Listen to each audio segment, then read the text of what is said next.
There's a ton of noise out there. So how do you get decision makers to pay attention to your brand?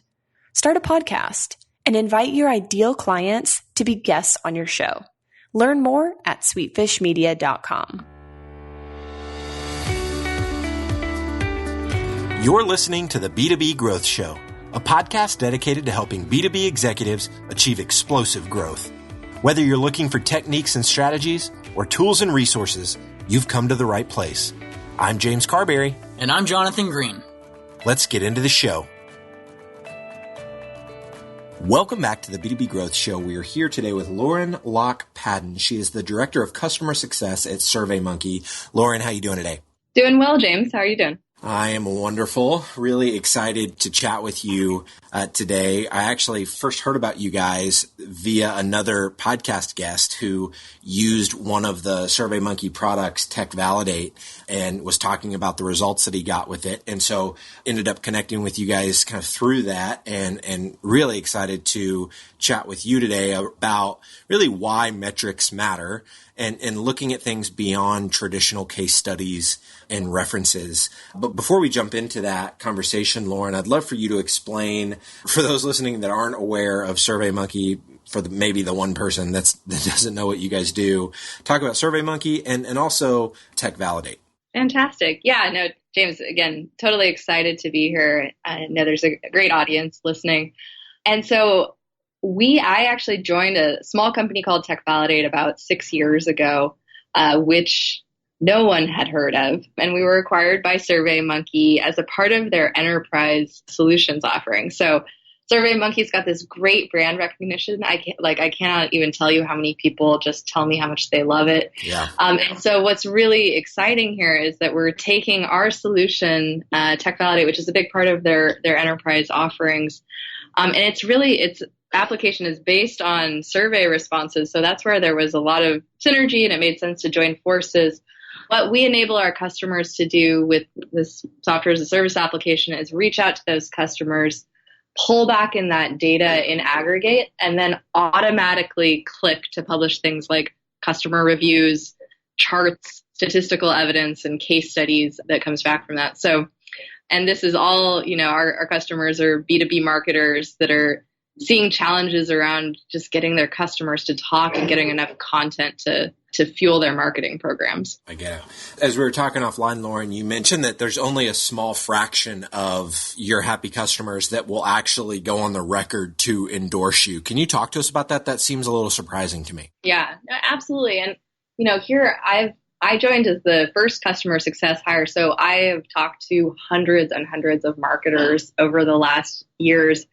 This is surprising to me, actually, because we have this survey-based approach, because we've reached out to over 6 million of our customers, we always ask them a net promoter score question now. So that enables you to really divide your customers into your promoters, give you a 9 or a 10, the passives, and then the actual detractors.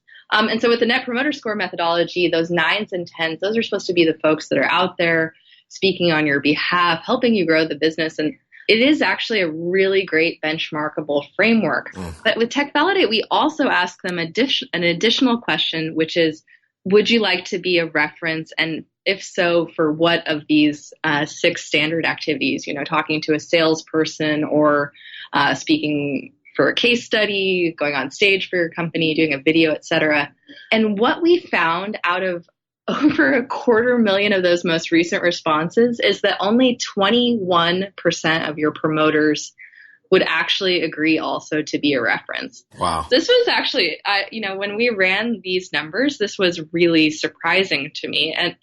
But when we step back and think about it, it's like, okay, it's easy to check a box and say, yes, I love your product, but it's another big chasm to cross to actually take action on that. Yeah. And why do you think that is? You guys have any data around kind of why only 21% of people that, ranked them as a 9 or a 10 on that NPS scale are willing to endorse them? Yeah. Well, I think when we step back and we look at actual conversion numbers on happy customers into becoming reference, and in this world of customer success and marketing, it starts to be a little less surprising when you think about actual human behavior. You have a whole set of folks, these incredibly happy customers, but they're busy. they have a lot of things to do. So part of our methodology has always been coaching our customers on writing very short surveys to their customers that don't take a lot of time. So no more than 10 questions, a lot of multiple choice questions, so that you can get the most data from that set of customers and then reach out to them on an ongoing sort of programmatic basis. I think, what this points to a lot and some of just the most innovative marketers I'm working with, they are thinking beyond that kind of one, 3-page glossy case study where it's the marquee customer.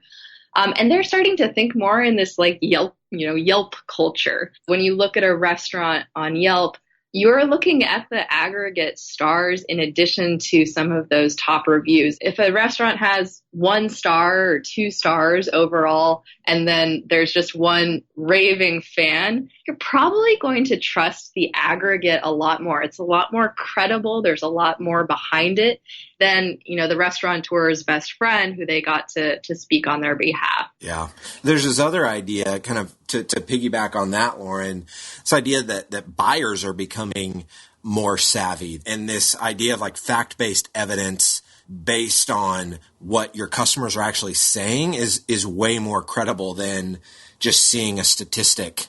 98% of our customers are, happy customers, or, whatever that is. Talk to us a little bit about that as well. Yeah. We're obviously in the business of helping our customers create this fact-based marketing. So this is where, and I'm seeing marketers get a lot more sophisticated in this realm as well. So, 6 years ago when I would be talking to folks, they were really fixated on getting those high 98% numbers that any vendor can say about themselves. And there's, there would be just a million footnotes if you were actually figuring out how the data got to be. Now folks are looking to be able to present credible numbers about their actual business outcomes that they're enabling for their customers. So, for example, we work with folks that can provide like a 1% lift in productivity for their customers, but that contextualized actually represents millions of dollars of savings for their customers. So they're really,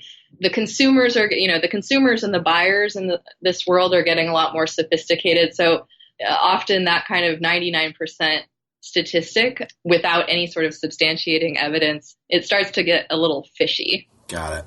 So where the approach that you guys are really advocating for, just gives a lot more credibility. Yeah. So I think it's, what we see customers do now is that there's 2 things, the top of our conversation where your customers are just busy and they cannot spend all day speaking on your behalf. Yeah. But you can reach them in new ways. So you can get them to spend 2 minutes on a survey where you can take that evidence and present the aggregate, that you can meet them where they are in that regard.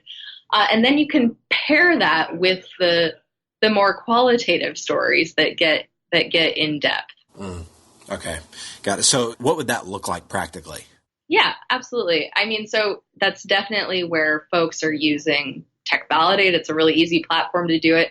But also that would be something where you could use a solution like the SurveyMonkey that folks know and love, where you can go sign up for a survey, get that proof in aggregate, and then be able to show some more credible and larger story to the audience versus say 3 really good case studies. I love it. Okay, so as we talk through kind of takeaways of what we want listeners to walk away with, when you and I were talking about this offline, this first one, innovative customers must think outside the box of kind of how they typically think about named references and case studies. Talk to us about this. Exactly. I think this gets to the point really where your consumers are they're a lot more savvy, but they're also a lot more skeptical. So it just no longer works to use the same references over and over again that are willing to speak and spend all day contributing to your marketing efforts. it's really useful to think about how you can reach a broader aggregate of those customers. Know that it's a finite resource. So how do you get more people into that pool and giving you things like customer reviews that can be out through the web. But I think it's kind of taking some creativity. Do you need a longer case study, or would it be good to just get a short quote that you can use on social media and provide to your sales team? Okay. Got it. And so this next piece, Lauren, you talk about meeting your customers where they're willing to contribute. Talk to us about this. Yeah.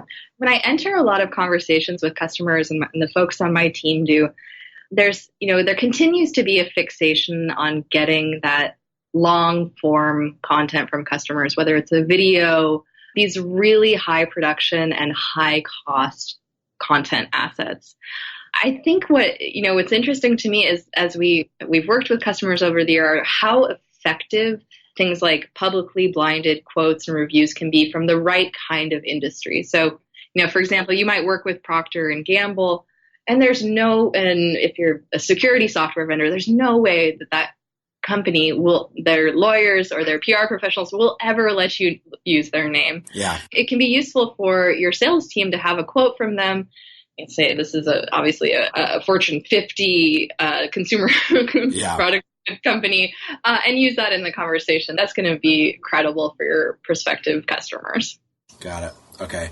And then this last takeaway being, just having this focus on credible evidence of real business outcomes. Finish us off talking about this big takeaway. Yeah. So this is something really close to my heart right now, as we've really fully adopted this in our own customer success process, where when we kick off with a customer, what we want to understand is not only what they want to do with our product, but why. What is the driving outcome that they're looking to achieve?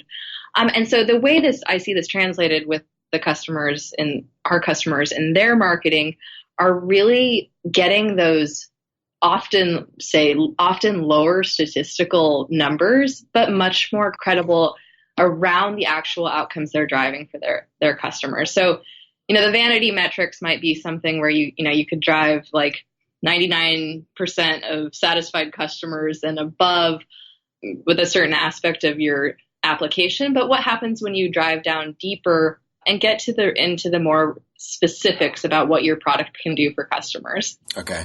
So when you're helping customers kind of come up with what the questions need to be on these surveys that get sent out that then get turned into, this credible evidence that they can showcase on social or their website, emails, whatever, I would imagine you're trying to make it as concise as possible. So that answer that you just said about kind of ask them about the outcome that your product has allowed them to achieve, does that tend to be on every survey that goes out?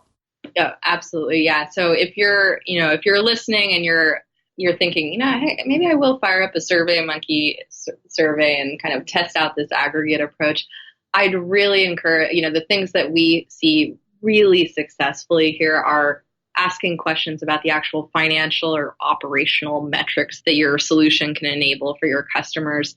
And even those operational ones can be a lot easier for your customers to answer. And then once you get the results, it's contextualizing that with how much money that would save a standard company in your industry. Got it. Are there any, beyond those real granular metrics, are there other things that folks should be looking at to include in those surveys? Yeah, well, we in the TechValidate methodology too of what works best for our customers, it's thinking a lot about how you can reverse engineer your questions from the actual headlines that you want to understand from your customers and validate from your customers.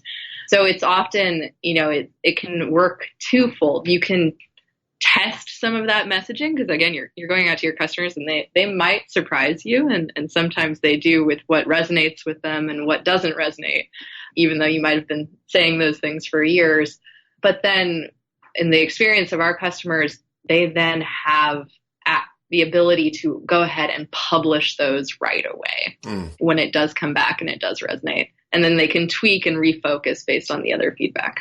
Got it. And Lauren, this has been incredible. If there's somebody listening, maybe they want to connect with you, dig more on this, or they want to learn more about SurveyMonkey and what you guys are doing over there with really enabling brands to get this kind of data, extract this kind of data from their customers, what's the best way for them to go about doing both of those things? Yeah, just go ahead. You can email me directly. It's lauren@techvalidate.com. Love it. Awesome. And then obviously check out the website, techvalidate.com. I love kind of front and center of you guys' website. You're showcasing, the voice of your customer. And so I was really intrigued just visiting your website. So if you're listening to this, obviously you're probably in your car at the gym, but when you can, go to techvalidate.com and see how they've really integrated the voice of their customer into the entire look and feel of their homepage. So Lauren, again, this has been fantastic. Thank you so much for your time, and I really appreciate it. James, thank you so much. It was a total pleasure. To ensure that you never miss an episode of the B2B Growth Show, subscribe to the show in iTunes or your favorite podcast player. This guarantees that every episode will get delivered directly to your device. If you'd like to connect with B2B executives from all over the world, make sure to join our private Facebook community. There are some incredible conversations happening inside this group.